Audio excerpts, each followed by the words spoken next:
지난주에 이어 이번 주에도 우리의 말에 대해서 함께 살펴보고 있습니다. 그런데 우리 성도님들은 우리의 말에 힘이 어느 정도 있다고 생각하시는가요? 어느 정도? 우리가 조금만 성경을 주의 깊게 읽어보면 우리 말에 대한 교훈이 참 많이 담겨 있다는 것을 금방 알 수가 있습니다. 특히 우리가 매일매일 사용하고 있는 이 말에는 참 놀라운 힘이 숨겨져 있습니다. 먼저 우리의 말은 사람을 병들게 하기도 하고 치료하기도 한다고 말씀을 합니다.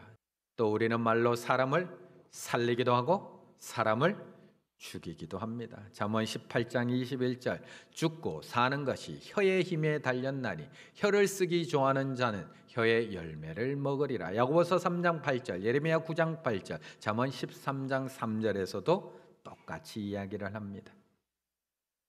아니 도대체 우리가 쓰는 말이 뭐길래 이렇게 큰 힘이 있는 것일까?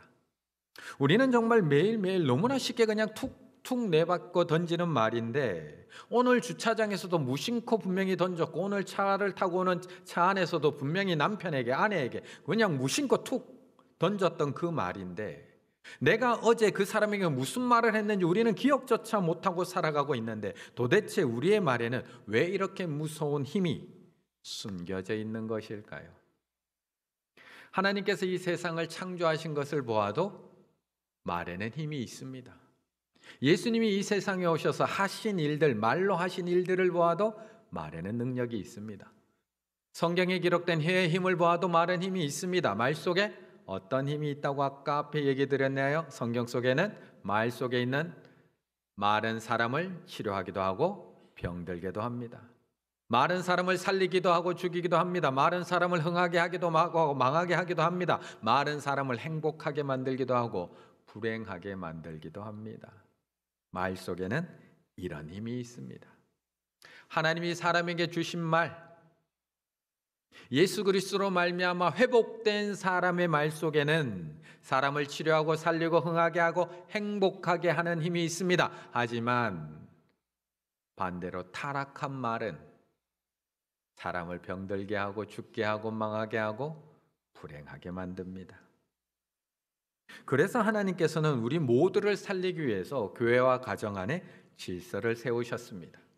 지난주에 우리가 살펴본 것처럼 불평하고 원망하고 시기하고 비난하다가 서로 물고 먹으며 피차 멸망할까봐 하나님께서는 그것을 막기 위해서 이스라엘 공동체 안에 질서를 세워주셨으며 모세와 아론의 리더십을 명확하게 하셨습니다. 그 망하게 하는 말을 그치라고. 그렇다면 리더는 아무렇게나 말해도 되는 걸까요? 리더는 하나님께서 세워주신 이 리더십인 모세는 함부로 말하고 다녀도 되는 걸까? 1절의 말씀을 우리가 함께 살펴보겠습니다. 1절입니다. 첫째 달에 이스라엘 자손 곧 온 회중이 신 광야에 이르러 백성이 가데스에 이르더니 미리암이 거기서 죽음에 거기에 장사되니라. 아멘. 우리가 이 세상을 살아가다 보면 가끔은 법 위에 있는 사람, 질서 위에 있는 사람들을 볼 때가 있습니다. 법의 지배를 받아야 되는 민주주의 사회에서 법에 의한 지배를 하려고 하는 사람들이 있다는 겁니다. 법을 만드는 사람, 법을 집행하는 사람들이 자주 빠지게 되는 오류입니다. 법을 만들거나 집행하다 보면 마치 나는 그 법 위에 있는 것처럼 나는 그 법을 지키지 않아도 된다는 착각에 빠지게 됩니다. 오늘 본문도 마찬가지입니다. 오늘 본문에서도 하나님의 질서에는 예외가 없다라는 것을 우리에게 보여주고 있습니다. 오늘 사건이 벌어지고 있는 이 장소는 무려 38년 전에 하나님께서 12명의 정탐꾼을 가나안에 보내셨던 바로 그 장소, 바로 그 가데스 바네아입니다. 38년 전에 가나안 땅을 두루다니며 살펴보고 돌아왔던 정탐꾼들의 그 부정적인 보고로 인해서 결국 약속의 땅으로 들어가지 못하고 광야를 방황해야 했던 그 백성들, 그 사건이 일어났던 바로 그 장소입니다. 이제 다시 38년 만에 신광야 가데스 바네아에 이스라엘 백성들이 재결집했습니다. 그리고 이제 가나안 땅을 향해 행군하며 직진해 나가기만 하면 됩니다. 그런데 바로 그 직전에, 행군을 하기 바로 그 직전에 오늘 1절이 이렇게 시작이 되고 있습니다. 1절, 첫째 달 이스라엘 자손 곧 온 회중이 신광야에 이르러 백성이 가데스에 이르더니 미리암이 거기서 죽음에 거기에 장사되니라고 시작하고 있습니다.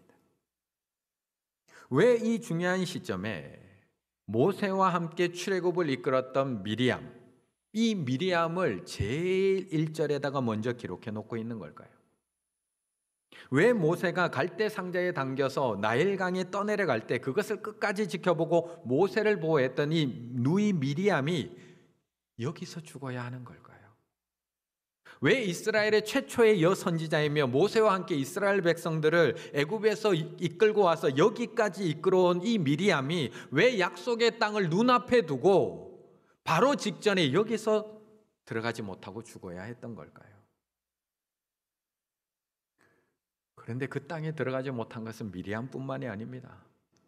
24절에 보면 아론도 그곳에서 죽음을 맞이하고 있습니다. 24절, 아론은 그 조상들에게로 돌아가고 내가 이스라엘 자손에게 준 땅에는 들어가지 못하리니 이는 너희가 무리바 물에서 내 말을 거역한 까닭이니라. 아니, 미리암은 그럴 수 있지만 아론은 왜 이 장소에서 조상들에게 돌아가야 하는 것일까요? 지금까지 대제사장으로서 그렇게 수고한 아론, 하나님께서 생명을 조금만 더 연장시켜 주셔서 그 땅을 한번 밟아 보고라도 하나님께서 데려가시지 왜 바로 그 땅을 밟은 그 바로 직전에 그를 데려가시는 것일까요?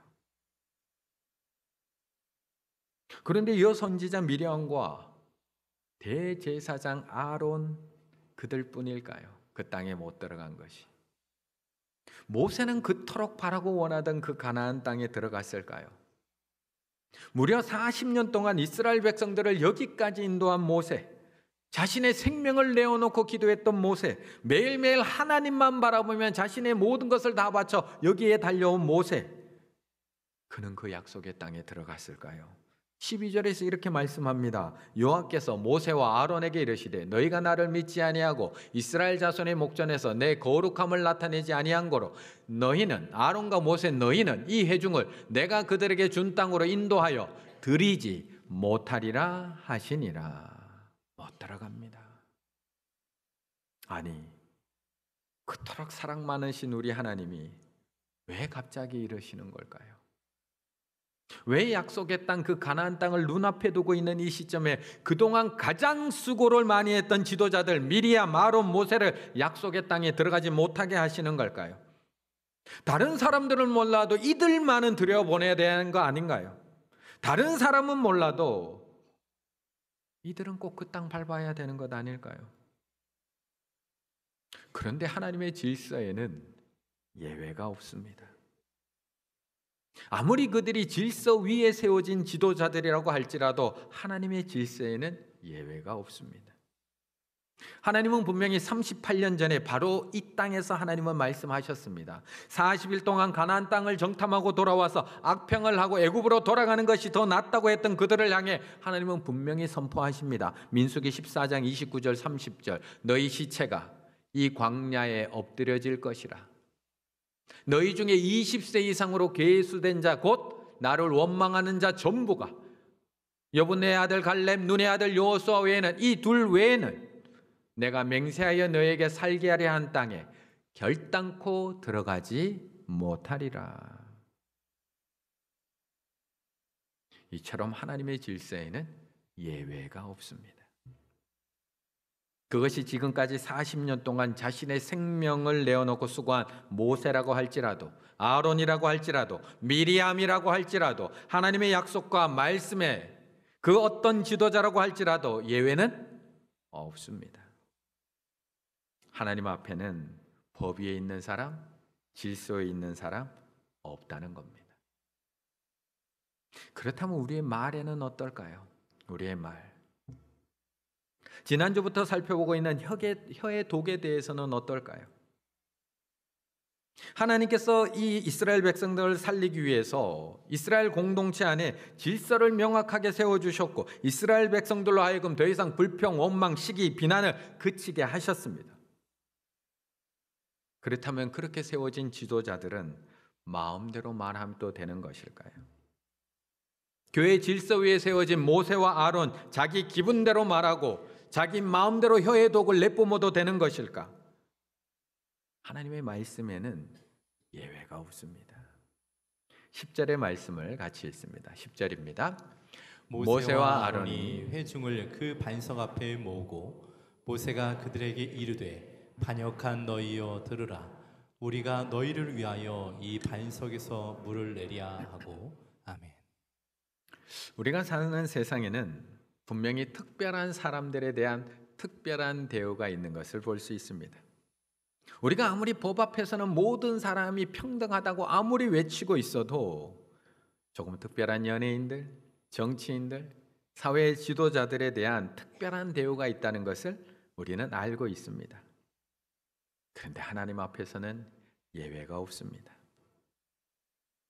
목사인 저라고 해서 하나님의 심판대 앞에 안 설 수 있을까요?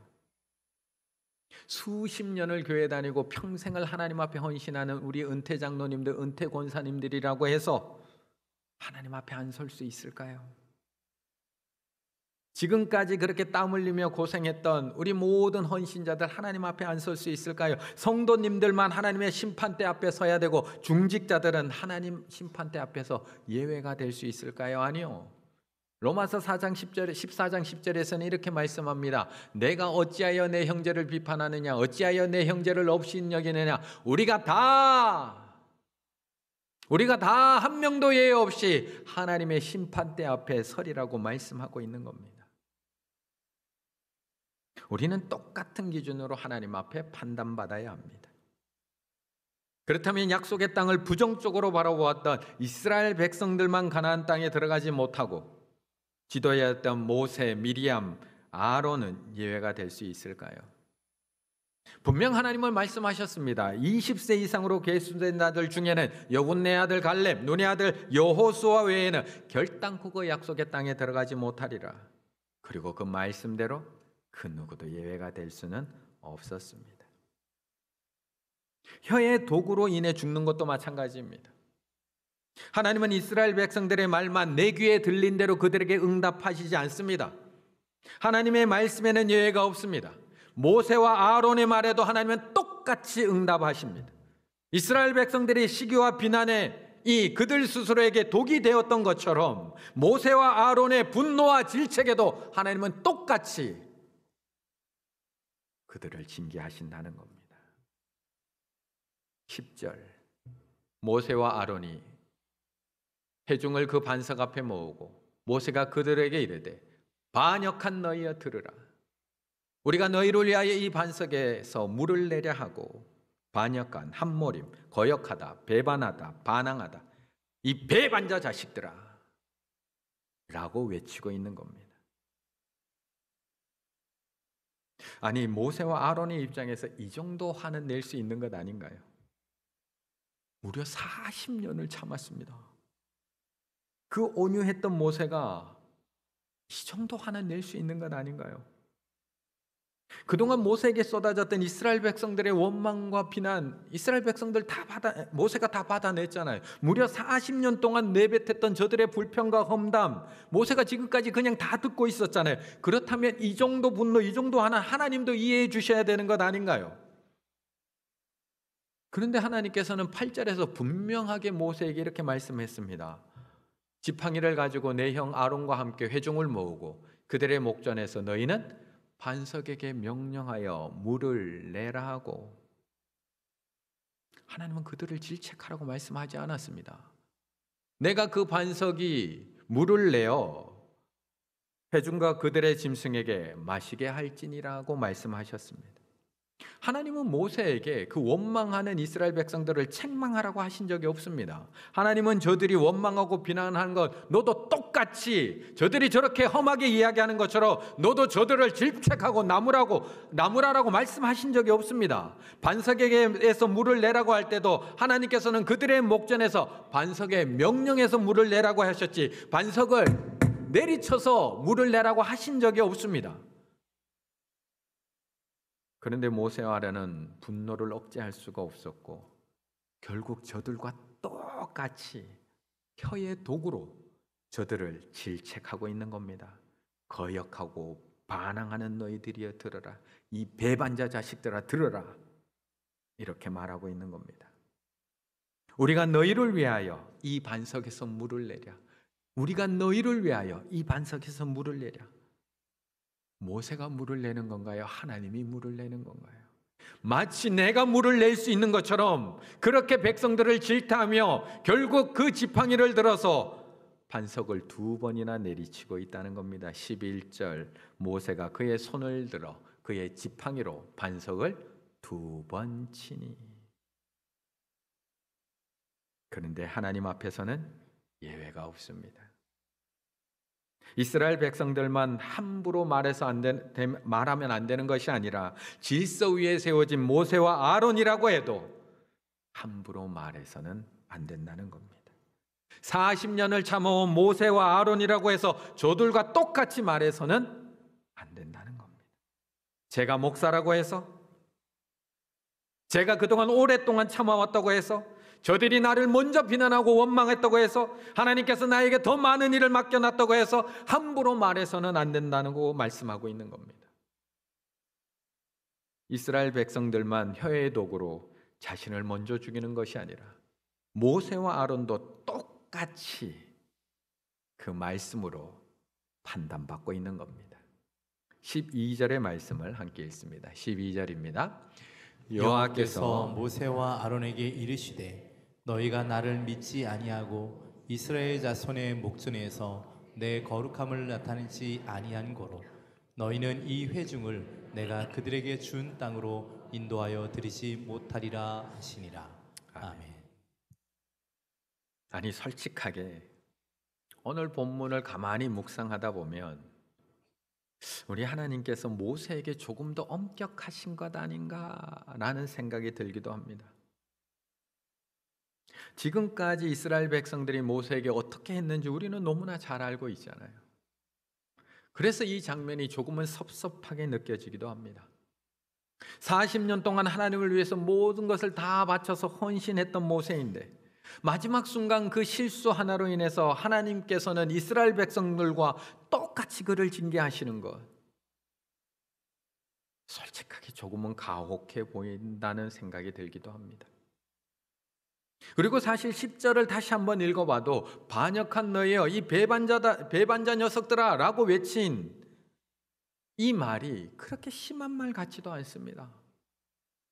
그리고 하나님께서 반석에게 명령하여 물을 내라고 한 것과 모세가 조금 화가 나서 반석을 2번 내리친 것, 그래서 물을 내게 한 것, 사실 큰 차이가 없어 보이기도 합니다.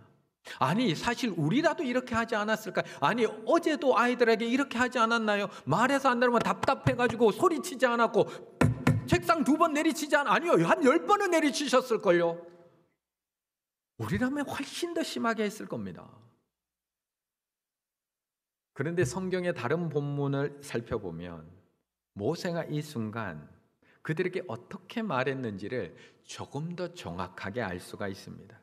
시편 106편 32절 33절에 보면 이 사건에 대해서 이렇게 말씀을 합니다. 그들이 또 무리바 물에서 여호와를 노하게 하였으므로 그들 때문에 재난이 모세에게 이르렀나니 이는 그들이 그의 뜻을 거역함으로 말미암아 모세가 그의 입술로 망령되이 말하였음이로다.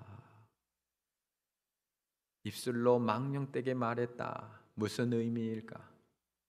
한번 상상력을 동원해 보면 모세가 이스라엘 백성들을 향해 차마 입에 담지 못할 말을 내뱉었던 것은 아닌가 예상이 됩니다.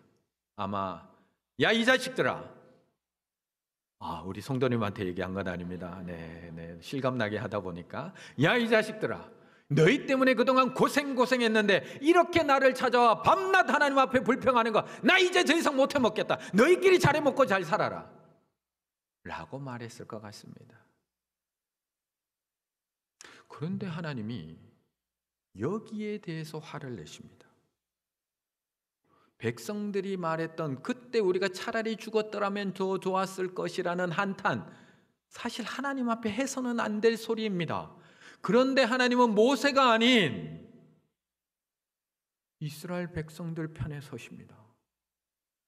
그때 우상숭배하다가 죽은 자들, 반항하다가 죽은 자들 속에 그냥 우리도 함께 죽는 게 나았을 걸, 살아서 뭐해? 라고 말하는 백성에 대해서 모세가 이 자식들아 분노할 때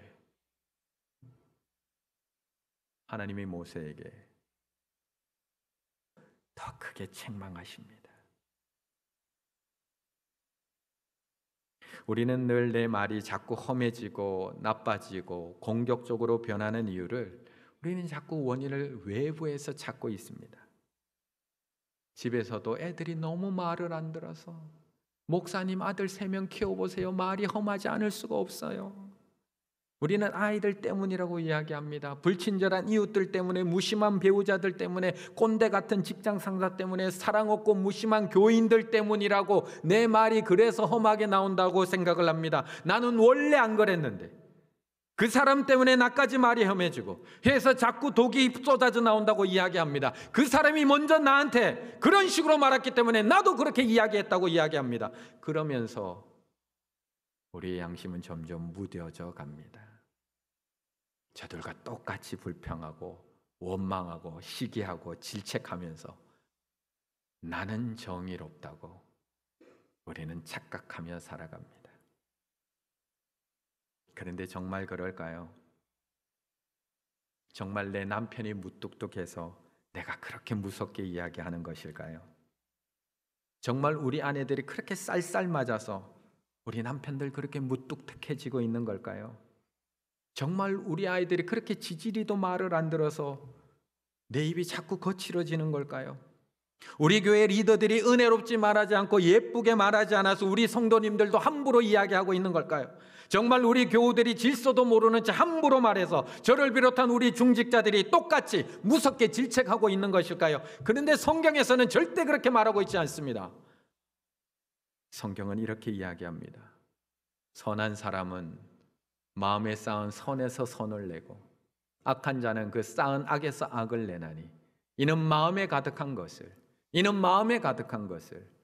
입으로 말함이니라. 혀의 독에 대한 문제는 바로 나 자신의 문제입니다. 누구 때문 아닙니다. 누구 때문이라는 것은 없습니다. 마음에 가득한 것이 입으로 나올 뿐입니다. 그것을 인정해야지만 변화가 시작됩니다. 그것을 인정해야지만 하나님 앞에 무릎 꿇을 수 있고 내 입술을 내어놓고 회개할 수 있고 나의 입술을 변화시킬 수 있습니다. 그것을 인정하고 매일매일, 아니 매 순간마다 내 입에 파수꾼을 세우시고 내 입술의 문을 지키소서 기도하시기 바라겠습니다. 그것을 인정하시고 듣기는 속해하고 말하기는 더디하게 해달라고 기도하시기 바라겠습니다. 그것을 인정하고 성령님이 내 입술을 주장하고 인도해 달라고, 맞는 말이 아니라 살리는 말을 하게 해달라고 하나님 앞에 기도하시기 바라겠습니다. 그때부터 우리 안에는 혀의 독이 아니라 입술의 향기가 퍼져나가게 될 줄로 믿습니다. 오늘은 다른 날과 조금 다르게 하나님 앞에 모두가 결단을 하며 설교를 한번 마무리해 보려고 합니다. 당신의 입을 거룩하게 하라 라는 책에 보면 우리에게 매일매일 5가지를 결심하라고 우리에게 조언해 주고 있습니다. 당신의 혀에 하나님이 머무시게 하라. 성숙한 언어 습관을 위한 결심 5가지. 5가지 우리 같이 한번 하나님 앞에 결단하는 마음으로 함께 읽어볼까요? 시작. 첫째, 말과 행동이 일치되게 하겠다. 둘째, 듣기는 속히 하고 말하기는 더디하겠다. 셋째, 최후 심판을 의식하며 말하겠다. 넷째, 실패할 때는 실패를 인정하겠다. 다섯째, 나를 낮추고 그리스도를 높이는 말을 하겠다. 아멘. 처음부터 잘 되지는 않을 겁니다. 하지만 우리의 말에 대해 하나님의 심판에 그 누구도 예외 없다는 것을 기억하시고 매일매일 이 5가지의 결심과 기도를 통해 누군가를 살리고 누군가를 위로하고 누군가를 일으켜 세워줄 수 있는 우리 충일의 가족들 다 되시기를 간절히 바라겠습니다.